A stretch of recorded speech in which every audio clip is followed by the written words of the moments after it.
ऐसी अदा पर किसी का भी दिल फिसल सकता है। कोई भी जवां लड़का इस हसीना का दीवाना बन सकता है।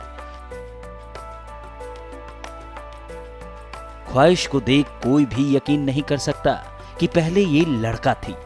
10वीं की पढ़ाई के बाद ख्वाहिश साल 2007 में जयपुर चली गई। यहीं से उनके सपने में पड़ लगने लगे।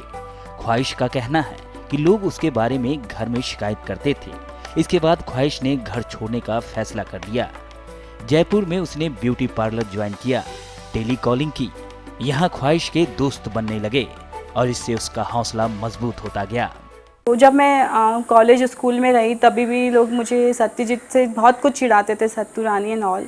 तो बस मैंने सोच रखा था कि मुझे एक ना एक दिन ये अपना चेंज करना है कि मुझे सत्यजीत से कुछ और बनना है और मैं बन के दिखाऊंगी, जो आज मैंने हासिल किया। उसके जज्बे और हिम्मत का अंदाजा इसी बात से लगाया जा सकता है कि न केवल उन्होंने अपना जेंडर चेंज करवाया, बल्कि एयर होस्टेस बनने की राह पर भी चल पड़ी। ख्वाहिश बताती है कि मुंबई में कई डॉक्टरों से मिली, लेकिन जब दिल्ली के डॉक्टर SV कोतवाल से मिली और उन्होंने जिस विश्वास के साथ सर्जरी की बात कही, वह उन्हें अच्छा लगा। ख्वाहिश ने खुद की कमाई से जेंडर सर्जरी करवाई। जयपुर आने लगी तो धीरे धीरे मैंने अपने हेयर्स बढ़ाना स्टार्ट किया और धीरे धीरे फिर हेयर्स बढ़ाने, फिर मैंने लेज़र ट्रीटमेंट लेना चालू किया, क्योंकि उस वक्त लेज़र ट्रीटमेंट का बहुत कोर्स बता रहे थे। तो मेरे को इतना पैसा नहीं था उस वक्त कि मैं लेज़र ट्रीटमेंट का पैकेज ले सकूं। तो फिर मैंने धीरे धीरे, मेरे एक फ्रेंड है तो वो उधर ही था, तो उसी से मैंने उससे बोला कि अगर मेरे इंस्टॉलमेंट में होगा तो मैं लेती हूँ, मुझे बहुत ज़रूरी है। क्योंकि क्या होता था कि जब मैं लेज़र नहीं लिया तो मेरे बाल बढ़ गए थे, पर मैं बाहर निकलती थी तो मुझे शर्म आती थी, क्योंकि मेरा यहाँ पे पूरा ग्रीन शेविंग आता था। तो सब लोग देखते थे तो वो कहते थे कि बाल लड़कियों वाले, चाल लड़की वाला, अंदाज लड़की वाले, और फेस देख के मालूम चलता था कि मैं कुछ ना कुछ प्रॉब्लम है मेरे साथ। सत्यजीत अब पूरी तरह से लड़की है। पहले जहां सत्यजीत के घर वाले उससे दूरी बना ली थी, अब ख्वाहिश बनने के बाद उसके घर वाले बेहद खुश हैं। ख्वाहिश की तमन्ना ने उसे मुंबई ले आया है। सपनों की नगरी में अब ख्वाहिश उड़ान भरने को बेताब है। रुपेश दुबे, जिया न्यूज, मुंबई। कहते हैं तकदीर का फैसला ऊपर वाला करता है,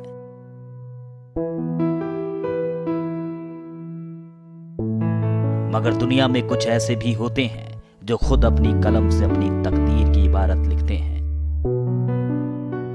जयपुर के रहने वाले सत्यजीत की कहानी भी कुछ ऐसी ही है।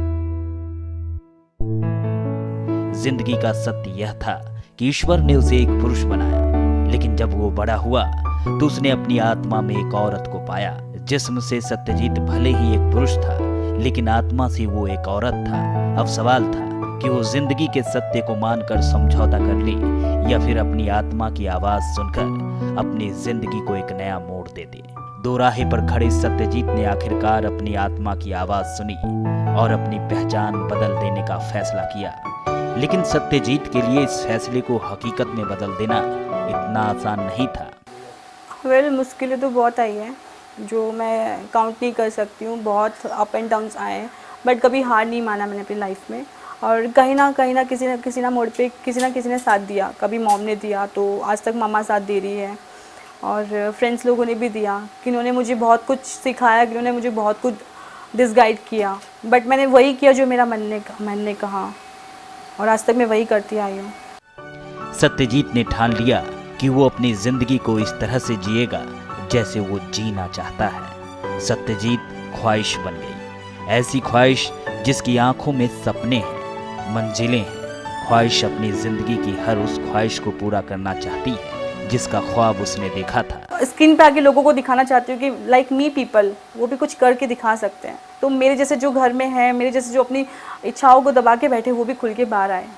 ख्वाहिश अब मुंबई के बॉलीवुड में अपनी तकदीर आजमाना चाहती है। रुपहले पर्दे पर नए किरदार जीकर अपनी जिंदगी में नए रंग भरना चाहती है। लोगों को अपनी नई पहचान से रूबरू कराना चाहती है। ईश्वर को भले ही कुछ और मंजूर था, लेकिन अब वो उसी ईश्वर से दुआ मांग रही है कि ऊपर वाला उसकी हर ख्वाहिश को जरूर पूरा करे। रुपेश दुबे, जिया न्यूज, मुंबई।